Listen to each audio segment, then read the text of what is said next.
Join అవుతున్నారు రవిబాబు గారు. Sir good evening sir. నేను రవిబాబు పిట్టల, ఎన్విరాన్మెంటలిస్ట్. గతంలో నేను అసిస్టెంట్ ప్రొఫెసర్ గా centre for water resources JNTU Hyderabad లో పనిచేశాను. అదేవిధంగా ప్రస్తుతము ఓరుగల్లు వైల్డ్ లైఫ్ సొసైటీ ఎన్జిఓకి నేను జాయింట్ సెక్రటరీగా ఉన్నాను. అడగండి సార్. సో ఇక్కడ ఇప్పుడు మీ 400 ఎకరాల భూముల్లో ప్రభుత్వ ఆర్గ్యుమెంట్ ఏంటంటే ఏమి లేదు, వైల్డ్ లైఫ్ అన్నది లేదు, జింకలు గాని నెమళ్ళు గాని ఏమీ లేవు. ఆ floor of the house Revanth Reddy ప్రకటించారు, అక్కడ ఏమీ లేవు, వీళ్ళు చెప్తున్న జంతుజాలం కానీ ఇది కానీ ఏది లేదు. ఒకటి.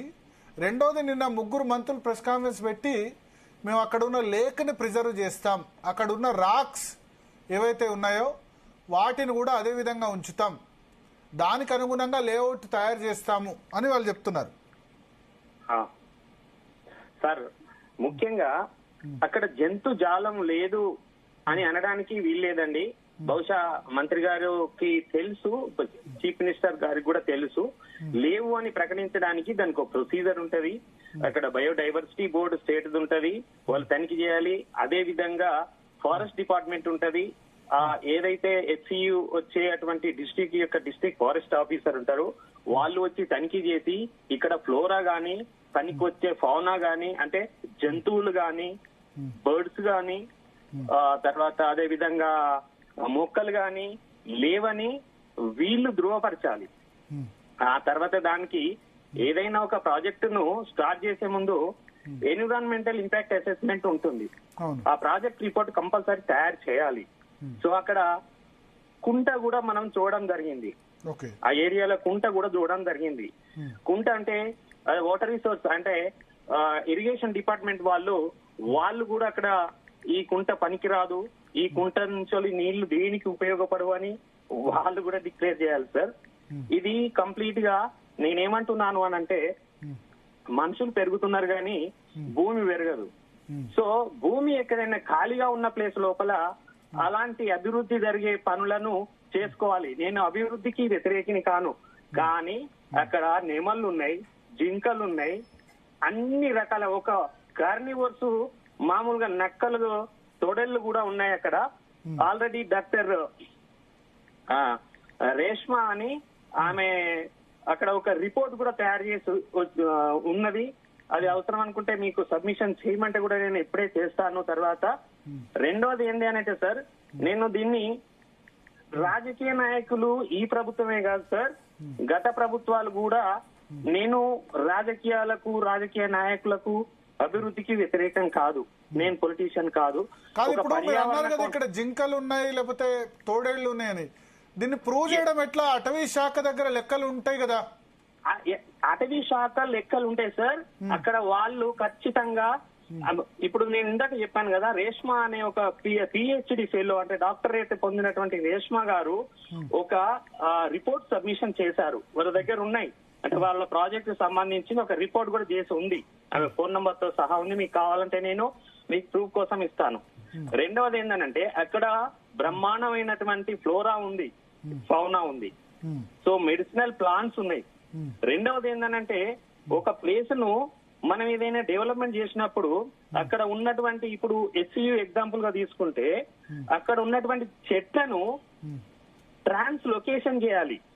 అంటే ఒక శాస్త్రీయ పద్ధతి లోపల 10 నిమిషాల లోపల చెట్టును ట్రిమ్మింగ్ చేసి దాన్ని తీసుకెళ్లి వేరే ప్లేస్ లో పెట్టాలి. అది కూడా దానికి కాలానుసారంగా పెట్టాలి. ఎండాకాలం ఇప్పుడు ఆల్రెడీ 42-43 డిగ్రీ సెంటిగ్రేడ్ లో ఉంటే 10-15 మినిట్స్ లో ఏర్లు తర్వాత ఆకులు మొత్తం ఎండిపోతాయి. సో ఇది ట్రాన్స్లొకేషన్ చేసే సమయం కూడా కాదు, అట్లా కాకుండా వాళ్ళు ఇష్టం ఉన్నట్టు. వర్షాకాలమే అనుకూల సమయమా ట్రాన్స్లొకేషన్ కి? ఎస్, వర్షాకాలం అనుకూల సమయం. అది కూడా నీళ్లు దగ్గర ఉండాలి, దానికి ఓ బాటనిస్ట్ ఉండాలి, ఓ జియాలజిస్ట్ ఉండాలి, ఓ సివిల్ ఇంజనీర్ ఉండాలి, ఓ ఎన్విరాన్మెంటలిస్ట్ ఉండాలి, ఒక forest department officer, at least minimum ranger లెవెల్లో ఆఫీసర్ ఉండాలి.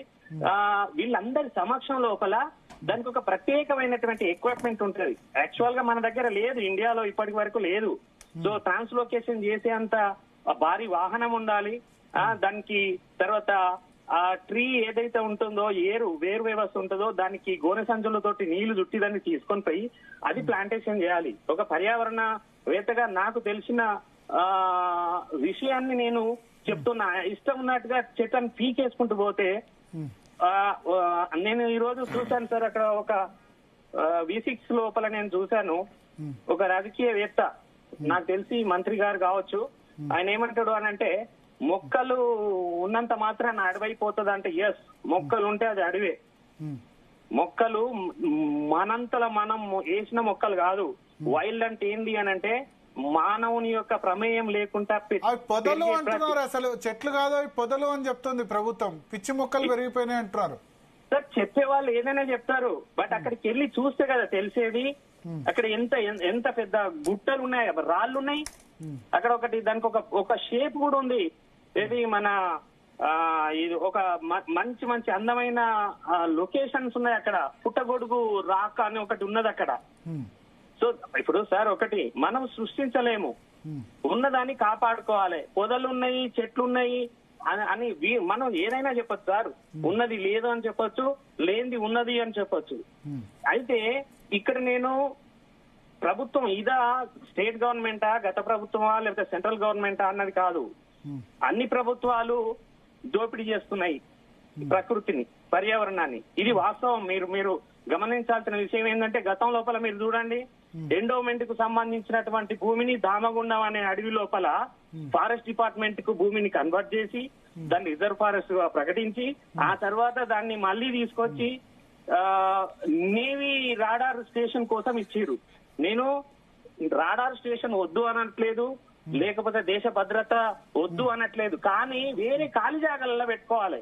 కానీ దానికి సూటబుల్ లొకేషన్ కూడా కావాలి కదా రవిబాబు గారు.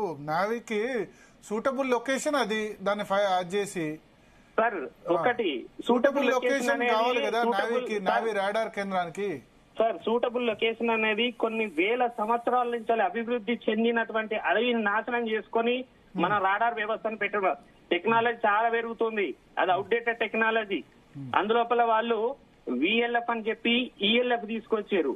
దాంతో ఒకవేళ కనుక దానితోటి డీప్ గా వెళ్తే అది ఎంతో నష్టం ఉన్నది. ఇప్పుడు మనం FCU అడవి గురించి మాత్రమే, కంచె గురించి, గచ్చిబౌలు కంచె గురించి మాట్లాడుతున్నాం కాబట్టి నేను ఏమంటున్నానంటే, భూములను, అడవులను ఆక్రమించడానికి ప్లాన్ గా ముందస్తుగా గవర్నమెంట్ తన లోపలికి తీసుకొని దాన్ని దారాదత్తం ప్రైవేట్ వాళ్ళకి ఇచ్చేస్తుంది, లేకపోతే అభివృద్ధి అని ఎవరికో ఇచ్చేస్తుంది. నేను అనేది అభివృద్ధి మీరు చేసుకోండి, కానీ అడవులను, వన్యప్రాణులను, మంచి బయోడైవర్సిటీ ఉన్న ప్రాంతాలను మీరు వదిలేయండి. ఎందుకనంటే మన పూర్వీకులు మనకి ఇచ్చిండ్రు, మనం రాబో తరాలకు ఇవ్వాలి. ఒకవేళ ఇలా లేకపోతే ఏ అభివృద్ధి ఎంత చేసినా, ఈ రోజు చూడండి సార్, ఎన్ని వైపరీత్యాలు, ప్రకృతి వైపరీత్యాలు వస్తున్నాయి. మయన్మార్ పరిస్థితి ఏంటి ఒకసారి చూడండి. యాక్చువల్ గా ఇప్పుడు మీరు నార్త్ పోల్ గ్లోబ్ కనుక తీసుకుంటే 15 degrees వంకర ఉండేది, 55 కిలోమీటర్ల వరకు వెళ్ళిపోయింది అది. అంటే ప్రకృతి వైపరీత్యాలు మానవుని యొక్క ఇన్ఫ్లుయెన్స్ ద్వారా ఇలాంటి బయోడైవర్సిటీ, ఇలాంటి మంచి ప్రకృతి, నేచురల్ రిసోర్స్ ఉన్న ప్లేస్ మనం నాశనం చేసుకొని, ఏదో అంటారుగా తెలంగాణలో తలాముకొని చెప్పులు కొనుక్కున్నట్టు పరిస్థితి ఏర్పడుతుంది sir. I'm sorry to say that word. So కాబట్టి విద్యార్థులు చాలా మంచి పని చేస్తున్నారు. విద్యార్థుల మీద చాలా ప్రభుత్వం చాలా జులుం చేస్తుంది పోలీసుల ద్వారా. దీన్ని మనం వ్యతిరేకించాలి, వాళ్ళని సపోర్ట్ చేయాలి. వాళ్ళ కోసం చేయట్లేదు, ఎందుకంటే ఒక్క నిమిషంలో కంప్లీట్ చేస్తాను సార్. ఎందుకనంటే ఆ జాగాలు ఒకవేళ పోతే మళ్ళీ యూనివర్సిటీ లోపల రేపు రాబోయే విద్యార్థులకు కొత్త కొత్త టెక్నాలజీ వస్తుంది, వాళ్ళకి ల్యాబ్లు కావాలి, క్లాస్ రూమ్స్ కావాలి. ఒక్కొక్క డిపార్ట్మెంట్ కు 20-25 ఎకరాల జాగా అవసరం పడుతుంది. మరి అలాంటి అప్పుడు మామూలుగా వాళ్ళు ఉన్న ప్లేస్ ఉండే చెట్లను నరకకుండా చేసుకుంటారు. సో కాబట్టి తక్షణమే కోర్టు గాని, కేంద్ర రాష్ట్ర ప్రభుత్వాలు గాని, పర్యావరణవేత్తలు గాని, మీలాంటి మీడియా వాళ్ళు గాని దాన్ని రక్షించే కోణం లోపల ఆలోచించి దాన్ని ఆపే రకంగా ఉండాలని ఓరుగల్లు వైల్డ్ లైఫ్ సొసైటీ నుంచి నేను అర్జిస్తున్నాను సార్. థ్యాంక్ యూ రవిబాబు గారు. సో అనురాధ్